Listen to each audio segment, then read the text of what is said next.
Hi there, welcome to High-Tech Seals. Today I'll be teaching you all the different ways that we can measure an O-ring. Let's start with the O-ring flip chart.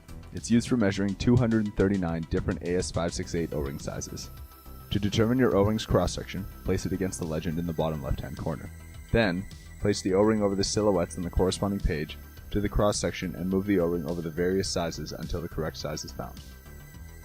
Our O-ring cone measures 184 widely used AS568 sizes, ranging from 1/4 inch to 5 5/8 inch ID.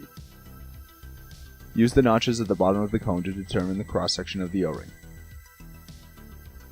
The O-ring should not be loose in the notch. Once you have determined the cross-section, use the corresponding side of the cone to determine the size of the O-ring. Place the O-ring onto the cone and let it settle and lie flat on the cone. It should not be loose or stretched. The size will appear just under the O-ring. Our pie tape can measure AS568 O-rings on one side and metric O-rings on the other, with an ID up to 19 inches or 484 millimeters. Use the cross-section legend on the tape to determine the cross-section of the O-ring. Have the O-ring type that you're measuring facing outwards. In this instance, we're measuring an AS568 O-ring. Coil the tape with the arrows on the outside of the coil and place it inside the O-ring. Unwind the tape inside the O-ring and expand firmly. Read the sizes under the appropriate cross-section arrow. Calipers can measure both AS568 and metric size O-rings.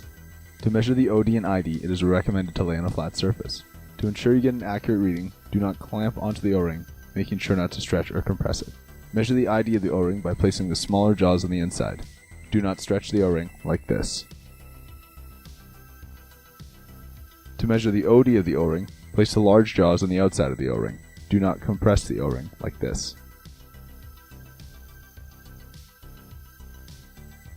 To measure the cross-section of the O-ring, take your large jaws and lightly clamp the O-ring along the cross-section. To find an AS568 O-ring size, take the measurements you gathered and compare them against an O-ring part number table.